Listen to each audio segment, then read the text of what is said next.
প্রিয় দর্শক, স্বাগত জানাচ্ছি আগামীর বাংলাদেশ অনুষ্ঠানে। আশা করি আপনারা ভালো আছেন, সুস্থ আছেন।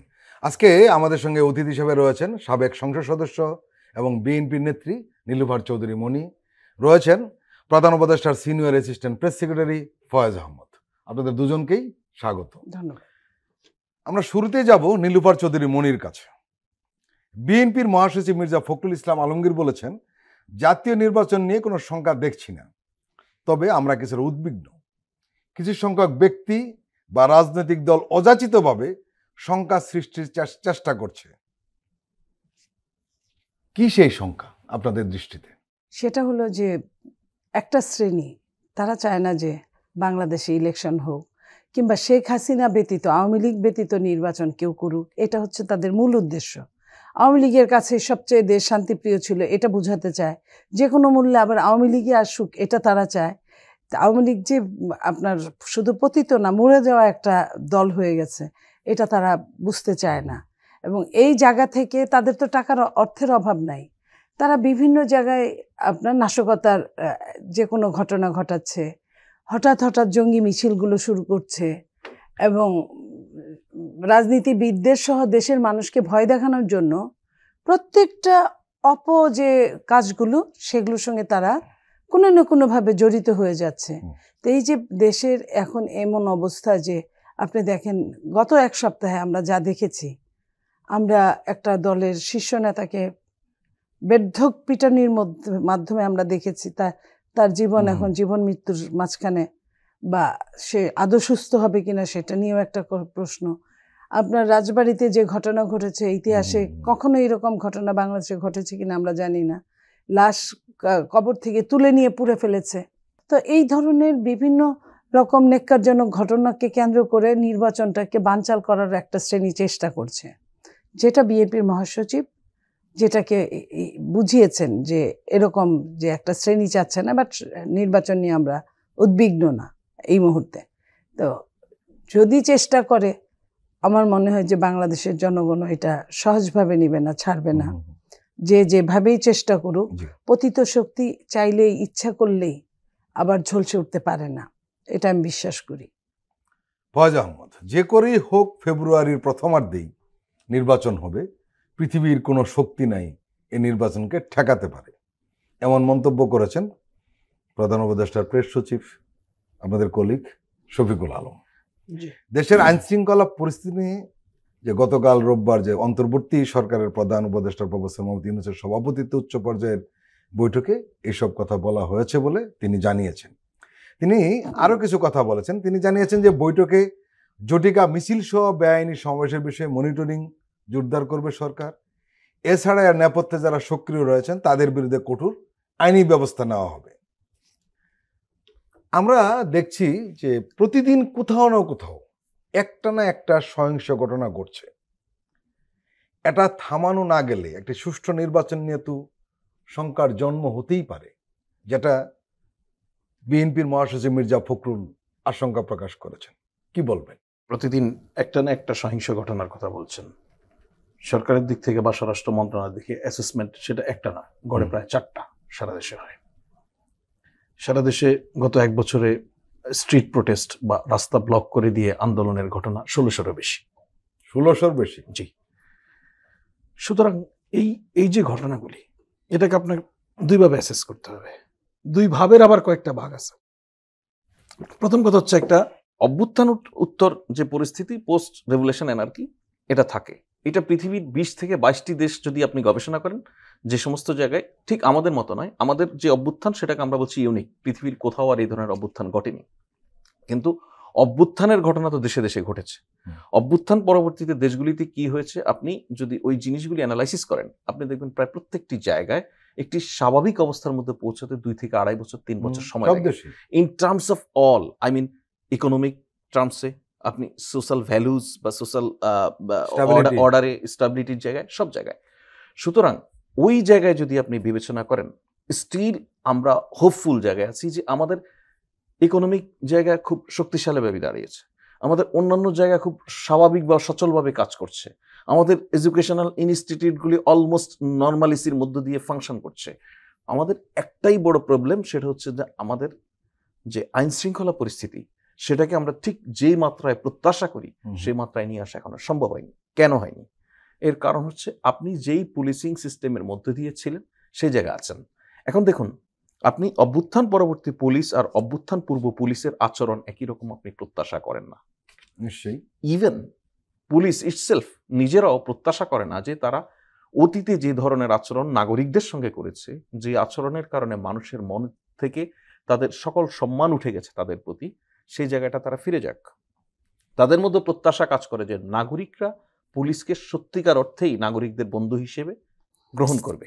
সেই জায়গায় কাজ করতে গিয়ে যখন কোনো এনার্কি, কোনো মবকে, কোনো ভায়োলেন্সকে, কোনো কিছুকে নিয়ন্ত্রণ করার জন্য চেষ্টা করে, তখন তাদের জন্য এক নিউ চ্যালেঞ্জ তৈরি হয়, মনস্তাত্ত্বিকভাবে এক নতুন চ্যালেঞ্জ তৈরি হয়। আমি এটা কিভাবে ড্রিল করব, কারণ তাদের ড্রিলিং সিস্টেমটাই আলাদা। সো এই ড্রিলিং সিস্টেমটা যেভাবে তারা শিখে এসেছে, এখন যদি ওইভাবে একই রকম আগের মতোই বল প্রয়োগ করতে যায়, তখন আপনি বলবো যে আমরা তো পুলিশের কাছ থেকে এই আচরণ প্রত্যাশা করি।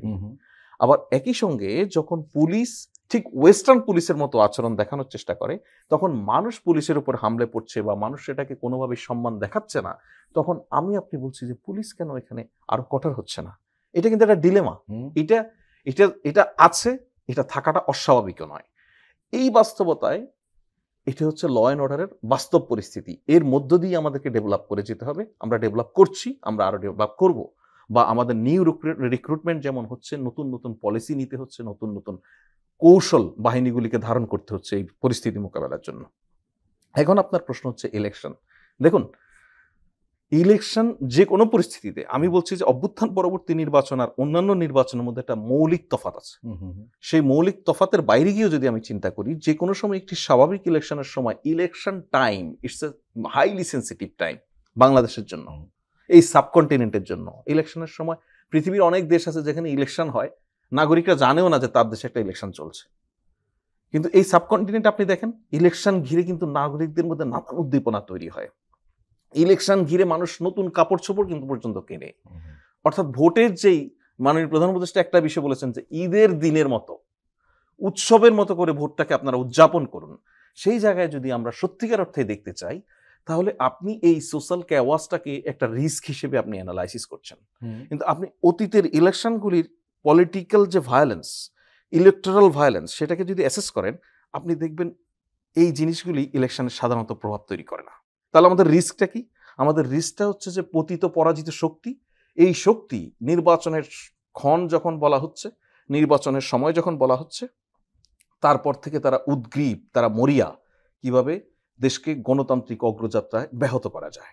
যে জন্য আপা যেটা বলছিলেন, যে জন্য হুটহাট করে আমরা দেখছি যে ঝটিকা মিছিল বের হচ্ছে।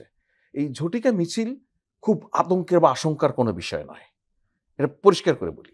দেখুন, বাংলাদেশ এখন এমন এক কায়দায় পরিচালিত হচ্ছে যেখানে আপনার কাছে অনেক কিছু অনেক বেশি নরম মনে হয়, বিকজ আপনি ভয়াবহ এক দুঃশাসনের মধ্যে ছিলেন।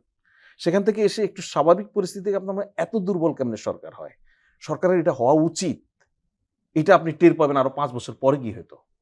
সরকারের চেয়ে কঠিন হলে ভবিষ্যতের সরকার আপনার জন্য আরো কঠিন বার্তা নিয়ে আসবে, সেটা আপনাকে মাথায় রাখতে হবে। সুতরাং এই পরিস্থিতিতে আপনি যখন ঝটিকা মিছিল বের হয়, এটা তো আতঙ্কিত কেন হবেন না আমি বলছি।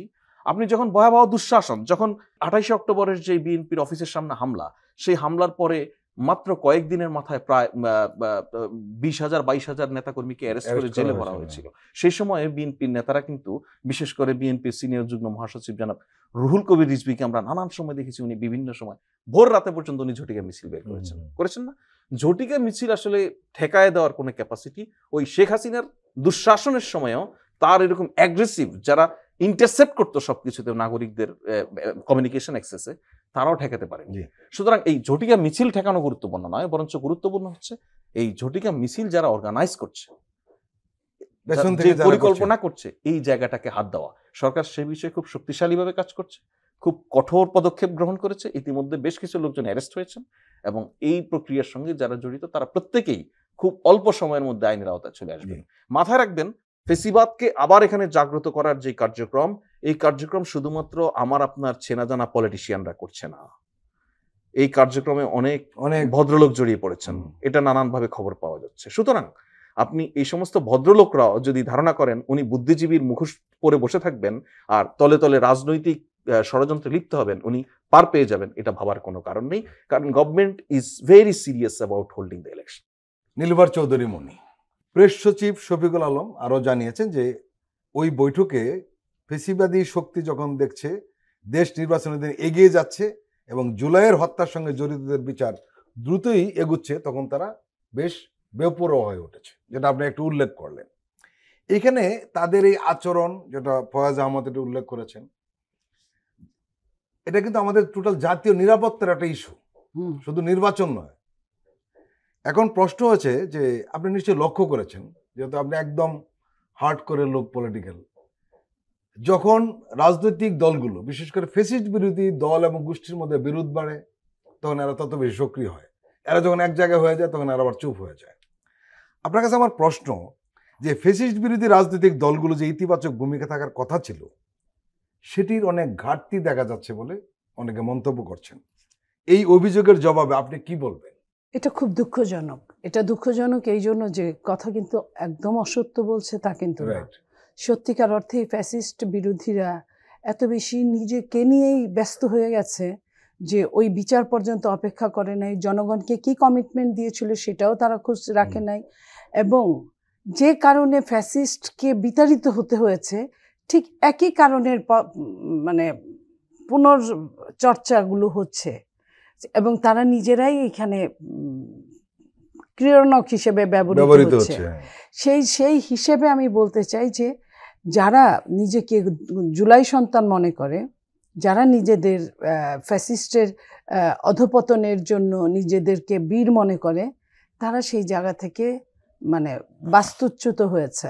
সেই জায়গায় যদি তারা না ফিরে আসে, এখনো সময় আছে, সেই জায়গায় যদি তারা না ফিরে আসে, যেমন আপনার মুক্তিযোদ্ধারা দেশ স্বাধীন হয়েছে, মুক্তিযোদ্ধারা নিজেদের রেজাল্ট পায় নাই, ঠিক একইভাবে 90 যারা যোদ্ধা ছিল, 90 যোদ্ধারাও কিন্তু ওইভাবে রেজাল্ট পায় না। আপনি নিজেও 90 ছিলেন, আমিও ছিলাম, যেভাবে আমরা আশা করেছিলাম সেটা হয় নাই।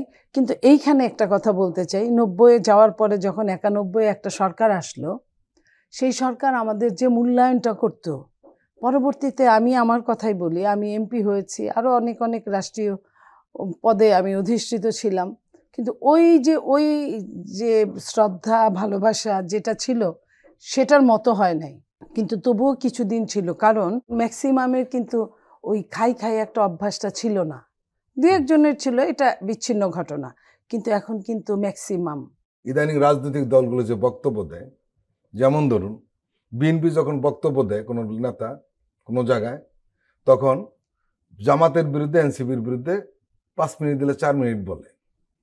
জামাত ইসলাম যখন বক্তৃতা দেয় তখন বিএনপির বিরুদ্ধে বলতে থাকে।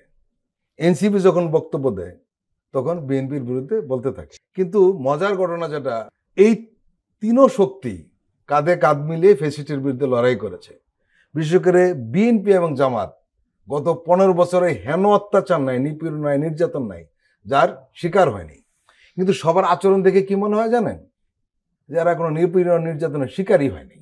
আপনি বলেই ফেললেন যে তারা যখন বাজে কথা বলে, বিপক্ষে কথা বলে, তখন তারা একবারও মনে করে না যে একই সাথে আমরা ওই বানের পানিতে নাকি সাপ আর মানুষ জড়াজড়ি করে থাকে, কেউ কাউকে মারে না, কেউ কাউকে ছোবল দেয় না, কিন্তু বানের পানি যাওয়ার পরেই একজন আরেকজনের শত্রু হয়ে যায়। ঠিক এই অবস্থা। আপনি যে নামগুলোর কথা বললেন, আমি কোনো নামের কথা বলতে চাই না, তারা যেভাবে কাজ করছিল আরও 6 মাস আগে থেকে বা 8 মাস আগে থেকে, তখন কিন্তু বাংলাদেশের সেনাপ্রধান একটা কথা বলেই ফেলেছিলেন যে আপনারা যদি এরকম কাদা ছোড়াছুড়ি করেন তাহলে কিন্তু বাংলাদেশের সার্বভৌমত্ব পর্যন্ত হুমকির মুখে দাঁড়াতে পারে, হাতছাড়া হতে পারে।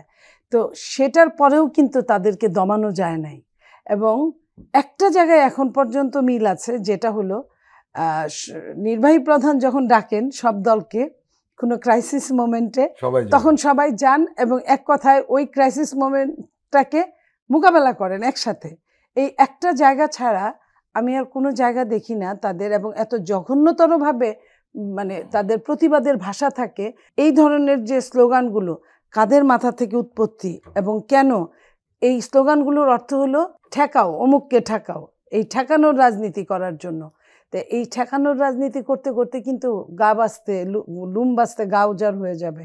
বিপদ আসলে সবাই বিপদে পড়বে, সবাই বিপদে পড়বে, কেউ কাউকে ছাড়া কিন্তু ওই জায়গায় কেউ কাউকে ছাড়া যাবে না। দেখা যাবে যে জেলখানায় গিয়ে সবার দেখা হয়েছে, তখন কবে যে কি ভুলটা না করছিলাম। কিন্তু সময় থাকতে যদি সাধন না মিলে তাহলে আর হবে না। তা এই জন্য বলছি যে আপনার মাধ্যমে যদি তারা দেখে থাকে, তারা যেন সর্বোচ্চ ছাড় দেয় এখন থেকেই। এই মনোবৃত্তি না থাকলে সামনের সরকার স্থিতিশীল হবে না, এবং এই অস্থিতিশীলতার জন্য একটা শ্রেণী দাঁড়িয়ে আছে। প্রিয় দর্শক, আমরা এখন একটু বিরতি নিচ্ছি, আপনারা আমাদের সঙ্গেই থাকবেন।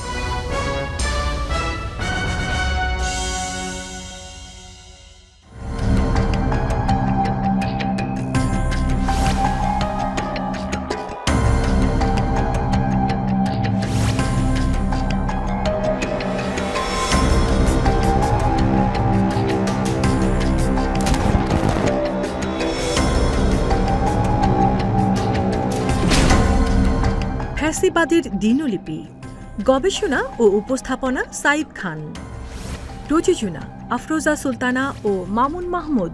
দেখবেন প্রতি রবি থেকে বৃহস্পতিবার সন্ধ্যা 7টায়।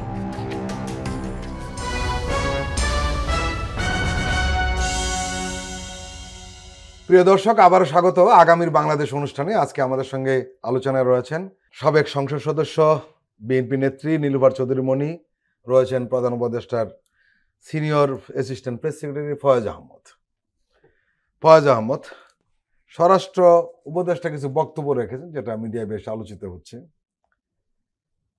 উনি রাজনৈতিক দল থেকে দূরে থাকার জন্য পুলিশ সদস্যের প্রতি আহ্বান জানিয়েছেন।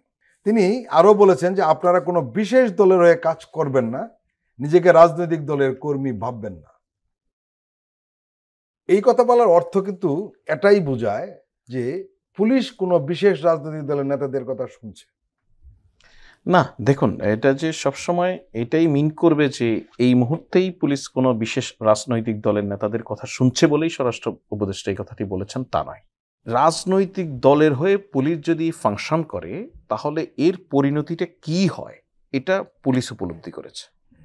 আমি যেটা বলি যে গত 17 বছরে বা 16 বছরে পুলিশ শুধু পলিটিসাইজ হয়নি, পুলিশ ক্রিমিনালাইজড হয়েছে। তারা রাজনীতিকীকরণের বাইরে গিয়েও তারা সন্ত্রাসে জড়িয়ে পড়েছিল পুলিশ নানান ধরনের অপরাধে জড়িয়ে। সুতরাং এইটার সূত্রপাতটা ঘটে পলিটিসাইজ হওয়ার মধ্য দিয়ে। একটা বাহিনীর সদস্য, যেই সদস্যরা নাগরিকদের সঙ্গে সম্পর্ক হবে শ্রদ্ধার এবং নিরাপত্তার, নাগরিক পুলিশ দেখলে যে ভরসাটা পাবে, যখনই নাগরিক পুলিশ দেখে এই আশঙ্কার মধ্যেও ডুবে যায় যে এই পুলিশ আমার জন্য ভয়ঙ্কর দিনের কারণ হতে পারে, এটা পলিটিসাইজ করার মধ্য দিয়ে শুরু হয়, রাজনৈতিক দুর্বৃত্তায়ন যেটাকে বলে। সুতরাং অতীতের এই ঘটনা থেকে শিক্ষা নেওয়ার শুধু যে পুলিশের প্রয়োজন তা নয়। আপনি যদি খেয়াল করেন যে আমরা গত 15-16 বছরে গণমাধ্যম কর্মীদের ভূমিকা নিয়ে নানানভাবে প্রশ্ন করি তো, যে এই গণমাধ্যম ফ্যাসিবাদের যে ধারণা সেটাকে পুনরুৎপাদনে নানানভাবে শেখ হাসিনাকে সহযোগিতা করেছে। কারা কারা করেছে মোটা দাগে সেই মানুষগুলিও চিহ্নিত, তাদেরকে নিয়ে আমরা অনেক কথা বলি। কিন্তু আপনি অভ্যুত্থান পরবর্তী সময় এসে যদি অত্যন্ত বিস্ময়ের সঙ্গে খেয়াল করেন, আপনি দেখবেন যে একদল সাংবাদিক, এই গণমাধ্যম কর্মী আবার অন্য রাজনৈতিক দলকে কিভাবে মানে সহযোগিতা করা যায়, কিভাবে তাদের কর্মীর চেয়েও বেশি কর্মী হয়ে ওঠা যায়, কিভাবে যতটা না সাংবাদিক তার চেয়ে বেশি পলিটিশিয়ান হয়ে ওঠা যায়, সেই বিষয়ে তৎপর রয়েছে। আচ্ছা না? তো সেইম থিং আপনি যদি প্রফেশন হিসেবে পুলিশকেও দেখেন, যেই পুলিশদের মধ্যে একটা বৃহৎ এবং বড় অংশটাই মানে আওয়ামী লীগকে সার্ভ করে গেছে গত 16 বছর, তারা এখন কোণঠাসা হলেও যেই মানুষগুলি ওই সময় সুবিধা নিতে পারেনি তাদের সামনে এখন দুটো অপশন। নাম্বার 1, খুবই প্রফেশনাল হওয়া, police as a police function করা, আর নাম্বার 2, দলীয় কর্মী হয়ে যাওয়া। দলীয় কর্মী হয়ে ঠিক আগের ন্যায় সুযোগ সুবিধা বহন করা, প্রথম দিকে খুব পলিটিক্যাল আচরণ করা, তারপরে দুর্বৃত্ত হয়ে ওঠা, ক্রিমিনালাইজড হয়ে যাওয়া। সুতরাং ওই জায়গাটা ঠেকানোর জন্য বারবারই সতর্ক করার প্রয়োজন। কিন্তু ঘটনা কিন্তু ঘটছে, আপনি আমাদের চেয়ে কম জানেন তা না। নট আনলাইকলি ফরিদ ভাই, আমি কোনো কিছু ঢাকার চেষ্টা করব না। কিন্তু কারণ হলো আপনি জানেন যে পুলিশে লোকালি কোনো সিদ্ধান্ত নেওয়ার আগে রাজনৈতিক দলের নেতাদের সঙ্গে কথা বলেন। ফরিদ ভাই, আমি আপনাকে বলি, আমি জানি না আপনি এটা কিভাবে বিবেচনা করেন।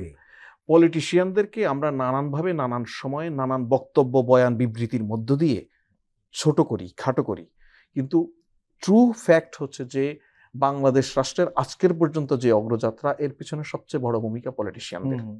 দেশটা সবচেয়ে বেশি নিরাপদ যেমন পলিটিশিয়ানদের হাতে, পলিটিশিয়ানরা যদি কোনো কারণে আমাদের সঙ্গে বেইমানি করে তখন আমরা অনেক বেশি হতাশ হই, সেই জায়গা থেকে নানান কথা বলি।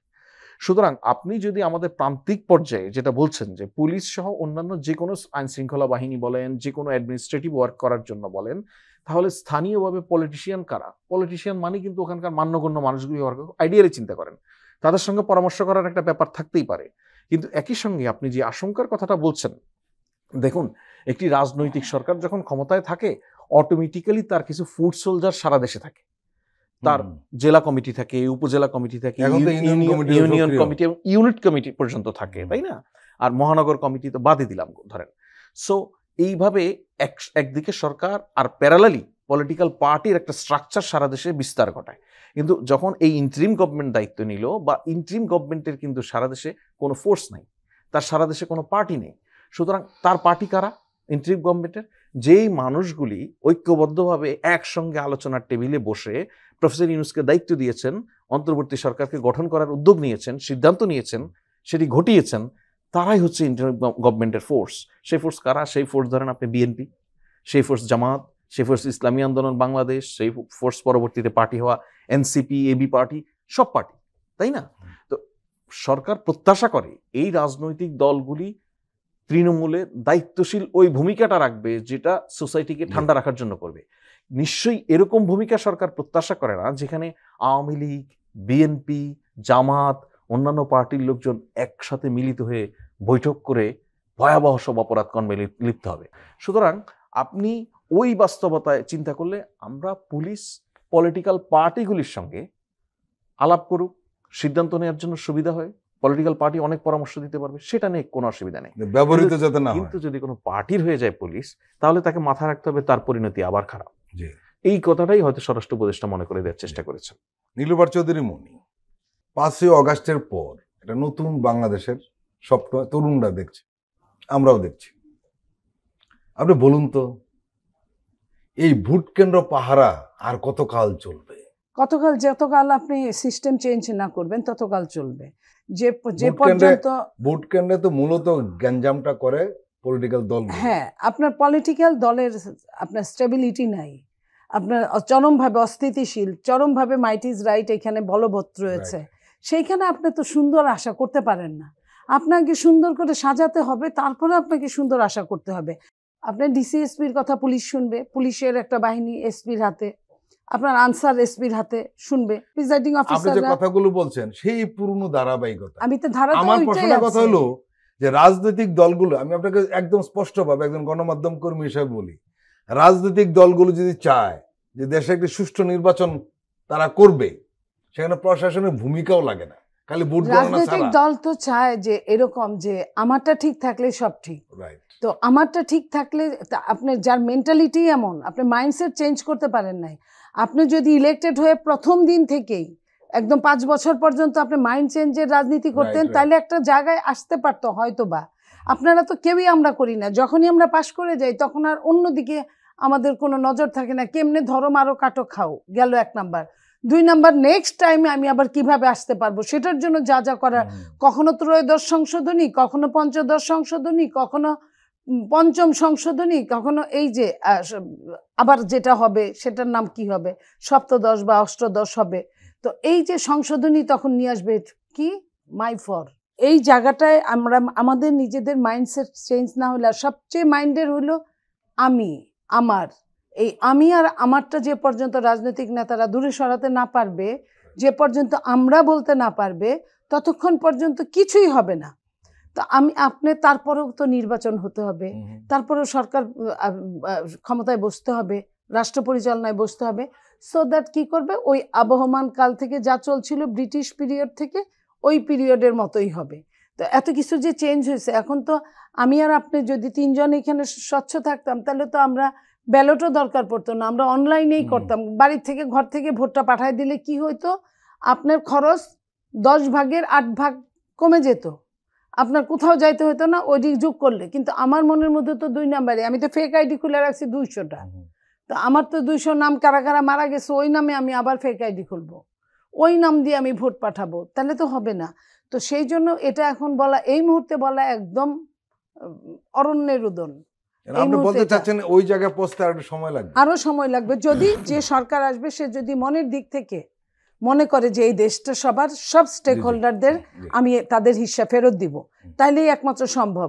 যেটা বিএনপি 31 দফায় বলেছে যে আমরা যত ক্ষমতাশালী হই না কেন, দল হিসেবে যত বড়ই হই না কেন, আমরা জাতীয় সরকার গঠন করব, যার যার দরকার, যাকে যেভাবে নেওয়ার আমরা প্রত্যেককেই মূল্যায়ন করব। এই মূল্যায়নটা যদি সত্যিকার অর্থে ঠিক থাকে এবং পরবর্তীতে এই মূল্যায়ন যদি কাগজে কলমে লিপিবদ্ধ থাকে এবং সংশোধনী করে যদি আসে, তাহলেই আমার মনে হয় ঠিক হবে। প্রিয় দর্শক, আমরা আবার একটি বিরতি নিচ্ছি, আপনারা আমাদের সঙ্গেই থাকুন।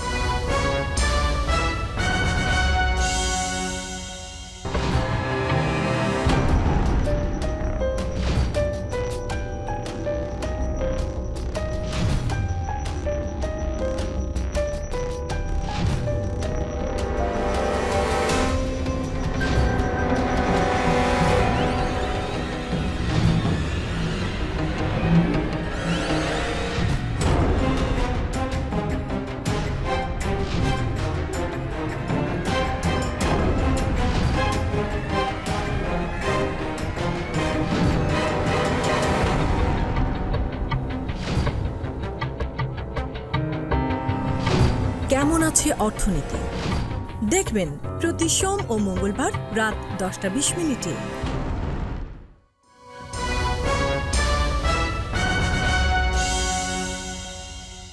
প্রিয় দর্শক, আবারও স্বাগত আগামীর বাংলাদেশ অনুষ্ঠানে। আজকে আমাদের সঙ্গে আলোচনায় রয়েছেন ফয়েজ আহমদ, প্রধান উপদেষ্টার সিনিয়র অ্যাসিস্ট্যান্ট প্রেস সেক্রেটারি, রয়েছেন সাবেক সংসদ সদস্য ও বিএনপি নেত্রী নীলুফার চৌধুরী মনি। ফয়েজ আহমদ, আগামীকাল ডাকসু নির্বাচন। আমার এবং নীলুফার চৌধুরী মনির খুব কাছ থেকে দুটো ডাকসু দেখার অভিজ্ঞতা হয়েছে।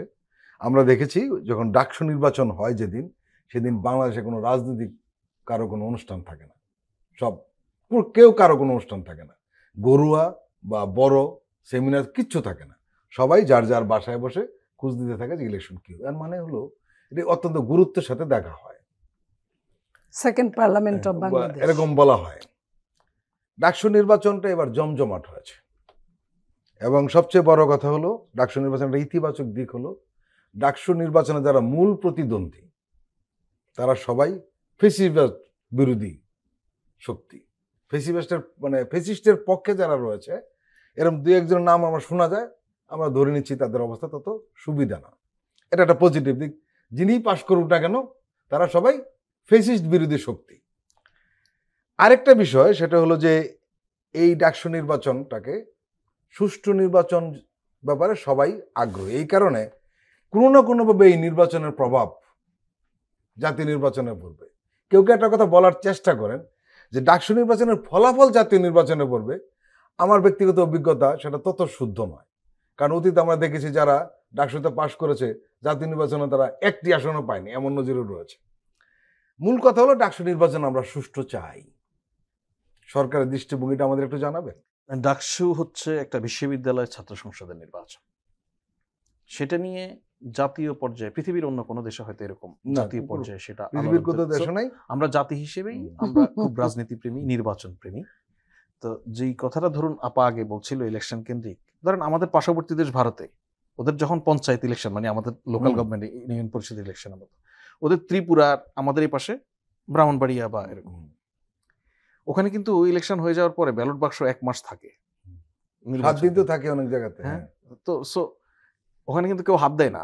আবার ঠিক বর্ডারের এই পারে কিন্তু অল্প একটু ভৌগোলিক জায়গায় একই সবকিছু, ওইখানে কিন্তু আপনি 1 ঘন্টাও রাখতে পারবেন না। সুতরাং এটা একটা পার্থক্য। দ্যাটস ওয়াই আমরা মনে করি যে ভারতেও হয় ছাত্র সংসদ নির্বাচন নিয়ে কেন্দ্রীয় রাজনীতিতে আলোচনা হয়। আমরা দেখি বাংলাদেশে ঢাকা বিশ্ববিদ্যালয় ছাত্র সংসদ নির্বাচন নিয়ে, যেটা আগামীকালই হতে যাচ্ছে, সে নির্বাচন ইতিমধ্যে জাতীয় রাজনীতিতে ব্যাপক ধরনের প্রভাব ফেলেছে। জাতীয় রাজনীতির নেতৃবৃন্দ দেখছি নানানভাবে প্রচারণা উৎসাহ উদ্দীপনা দিচ্ছেন, খুব ভালো দিক। আমরা ঠিক এরকমই একটি জাঁকজমক উৎসবমুখর জাতীয় নির্বাচনে দেখতে চাই। এবং এখন পর্যন্ত পলিটিক্যাল পার্টিগুলি বা ডাকসু নির্বাচনের যারা সরাসরি প্রত্যক্ষ ক্যান্ডিডেটদের যে দায়িত্বশীল ভূমিকা আমরা দেখছি। এটা একটু আপডেট দেই, আপনি নিশ্চয়ই জানেন। সেটি হলো কোনো রাজনৈতিক দলের নেতারা, লোকাল যারা, হয়তো আমি উপজেলা কমিটির সভাপতি, হ্যাঁ, কিন্তু যাদের পক্ষে কথা বলার চেষ্টা করছে তারাই কিন্তু প্রতিবাদ করছে যে এরকম করা যাবে না। রাইট, এটা হচ্ছে আমাদের রাজনীতিতে একটা গুণগত পরিবর্তনের আভাস। সেটাকেও আপনি, হ্যাঁ, খুব টেকনিক্যালি রাজবাড়ী উপজেলা থেকে হয়তো একজন দাঁড়িয়েছে, সে উপজেলা বিএনপির সভাপতি সেক্রেটারি মনে করেছে আমার এলাকার যে কটা ছেলে মেয়ে আছে তাদেরকে একটু ফোন করে আমার দলের প্রার্থীটার পক্ষে বলি, ওই ছেলে মেয়ে এটা পছন্দ করছে না, আবার যে ক্যান্ডিডেট সে এটা পছন্দ করছে না, কেন আপনি এখানে ইন্টারফেয়ার করবেন? সুতরাং এটা আমাদের রাজনীতিতে গুণগত যে পরিবর্তনের একটা আভাস। ডাকসু আমাদের রাজনীতির গুণগত পরিবর্তনের আভাস যেভাবে দিবে, আমাদের রাজনীতিতে সে বাতাসটা অন্তত ওয়েবে, ফলাফলে সেটার প্রভাব পড়ুক আর না পড়ুক, সেই বাতাসটা আমাদের রাজনীতিতে থাকবে, আমি বিশ্বাস করি।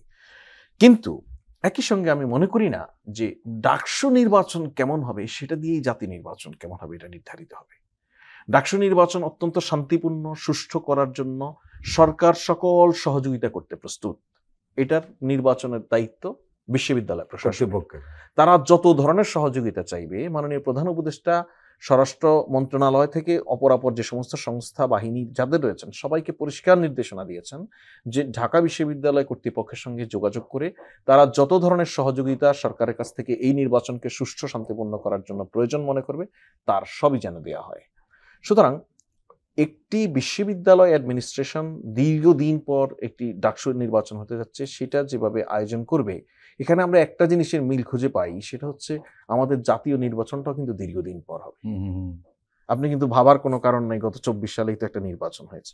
আমরা গত 3টি নির্বাচন, গত 15 বছর, হ্যাঁ 4টি 2008 নির্বাচন নানানভাবে জাস্টিফাই করার চেষ্টা করে, কিন্তু সেটাও কোন জায়গায় 100-এরও বেশি 100%-এরও বেশি ভোট পড়েছে।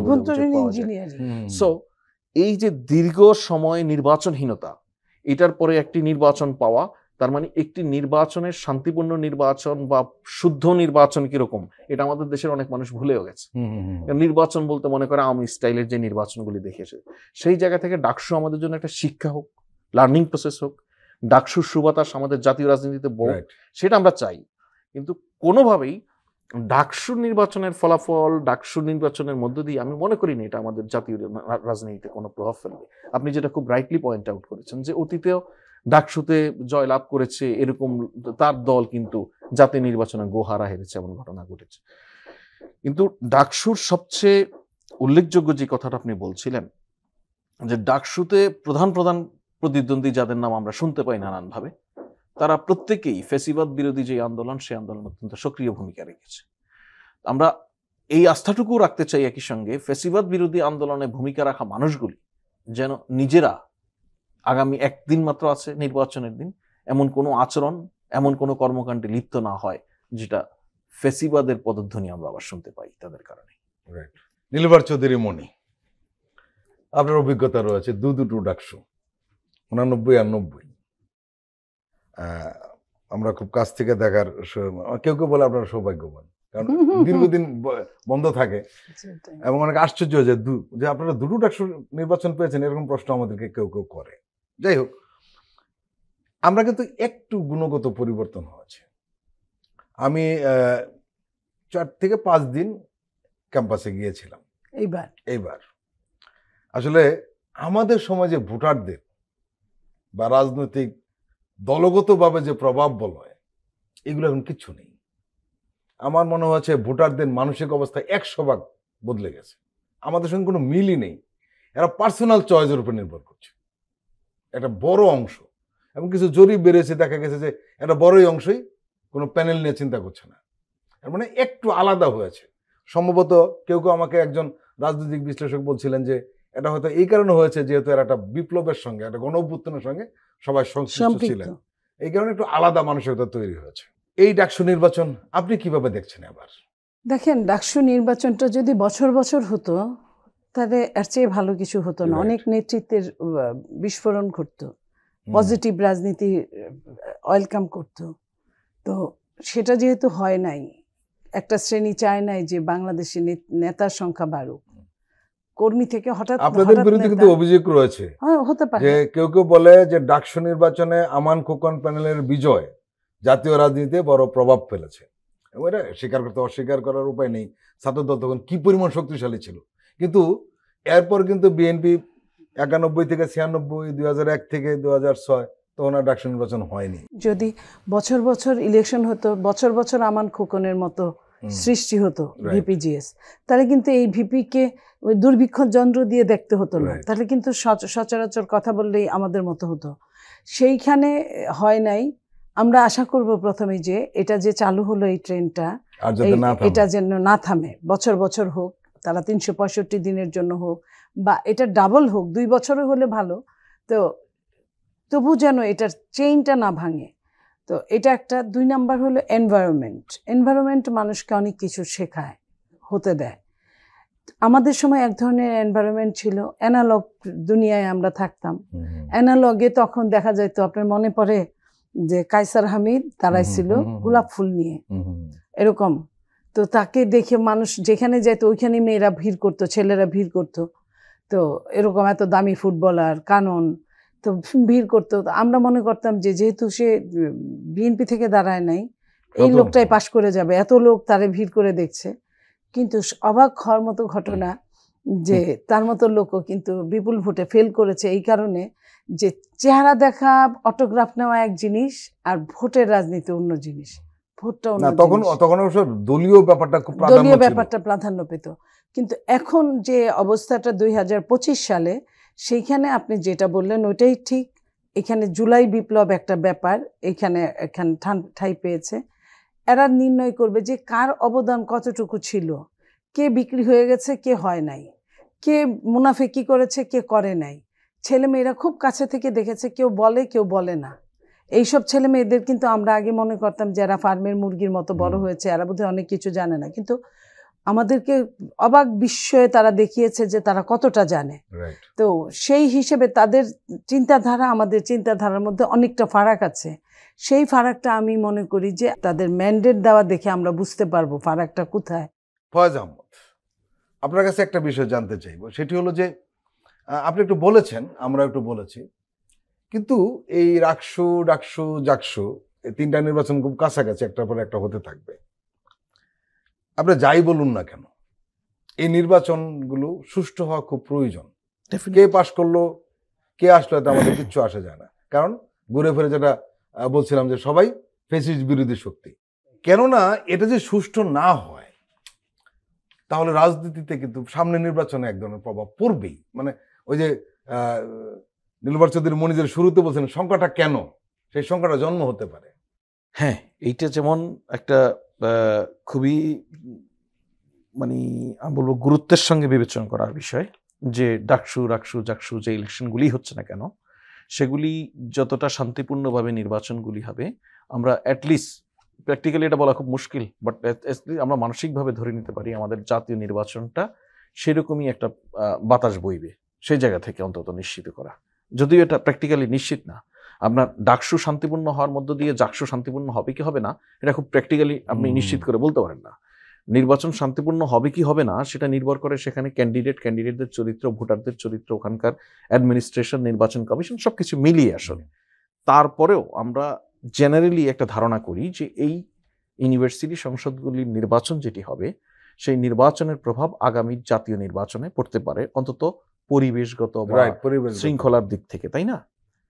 এইটা যেমন একটা গুরুত্বের বিষয়, তেমনি আরেকটা গুরুত্বের বিষয় আছে এখানে। দেখুন, আমি তো মনে করি আগামী জাতীয় নির্বাচন কেমন হবে এইটা সেই নির্বাচনের নির্ণায়ক হয়ে উঠতে পারে বিদায় দলগুলি এই নির্বাচনগুলি যেন শান্তিপূর্ণ হয় সে জায়গায় কোনো বাধা বিঘ্ন সৃষ্টি করবে না, কেউ কোনো অযাচিত প্রভাব তৈরি করবে না।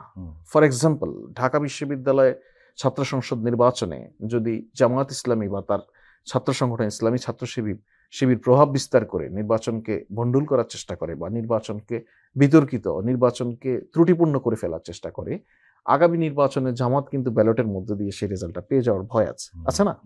একই ক্ষেত্রে একই কথা প্রযোজ্য বিএনপি বা এনসিপির জন্য। সুতরাং এই নির্বাচনগুলি সুষ্ঠু হওয়ার ক্ষেত্রে এই মুহূর্তে হচ্ছে বলেই পলিটিক্যাল পার্টিগুলির দিক থেকে যে ধরনের দায়িত্বশীল ভূমিকা পাওয়ার সুযোগ তৈরি হয়েছে, হয়তো একটি নির্বাচনের পর, অর্থাৎ রাজনৈতিক সরকারের সময় একটি বিশ্ববিদ্যালয় সংসদ নির্বাচনে সে ধরনের দায়িত্বশীল ভূমিকা না পাওয়ারও একটা সম্ভাবনা তৈরি হয়। সুতরাং ওই বিবেচনা আমি এটাকে খুব ইতিবাচকভাবে দেখছি। এটা অনেকটা ভাইস ভার্সা হয়ে গেছে, যে বিশ্ববিদ্যালয় সংসদ নির্বাচনগুলি এখন শান্তিপূর্ণ করা রাজনৈতিক দলগুলির একটা দায়িত্বের মধ্যে পড়ে গেল। আবার এই নির্বাচনগুলি শান্তিপূর্ণ হলে আগামী নির্বাচন কেমন হবে তার একটা বার্তা পাওয়ার সুযোগ তৈরি হলো। সুতরাং মূল দায়িত্বটা আমি বলবো যে অ্যাডমিনিস্ট্রেশন অর্গানাইজ করবে, যতটুকু ক্যাপাসিটি দরকার ততটুকু দিয়ে এটাকে শান্তি শৃঙ্খলা বজায় রাখার চেষ্টা করবে। পলিটিক্যাল পার্টিগুলি দায়িত্বশীল ভূমিকা রাখবে। রাইট। নীলুফার চৌধুরী মনির, আপনাকে দিয়ে শেষ করব। সেটি হলো, অনেকে বলেন যে কথাটা ফয়েজ আহমদ অলরেডি একটু ইঙ্গিত দিয়েছেন, ক্যাম্পাসের রাজনীতিটা যদি মূল দলের লোকজন বা নেতারা ইনভলভ না হয় তাহলে সুষ্ঠু হয় বা পরিবেশটা একটু আলাদা রকম হয়, মানে পজিটিভ অর্থে। আপনার কি মনে হয়? আমি আপনার সাথে একমত, কারণ সিস্টেমটা যদি এটাই চালু হয়, ওদেরকে বড় হতে দেওয়া হবে। ওরা ওদের মতো ওদের পরিসরেই তো ওরা নির্বাচন করছে, ওরা তো বড়দের পরিসরে নির্বাচন করছে না। যেহেতু ওদের পরিসরে নির্বাচন করছে, ওদের এনভায়রনমেন্টটা ওরা খুব ভালো বুঝে। এটা আমরা ওদেরকে যত ছোটই মনে করি না কেন, বরং আমরা গিয়ে ওদের বিড়ম্বনা স্বীকার করি। এই যে ওরা বিড়ম্বিত হয়, এটা আরেকজন যার কেউ আসবে না সে বলবে ওকে যে তোকে তো অমুকে এসে পাশ করাই দিছে, অমুকে পয়সা খরচ করছে, অমুকে এটা করছে। এই জায়গাটা আমার মনে হয় থাকা উচিত না। এবং এইখানে কোনো টাকা পয়সার ভোট হয় না, এখানে ভোট কেনা বেচারও কোনো অবস্থা নাই। সেই জন্য যারা সিনিয়ররা তাদের ফ্রিডম দেওয়া উচিত জুনিয়রদের।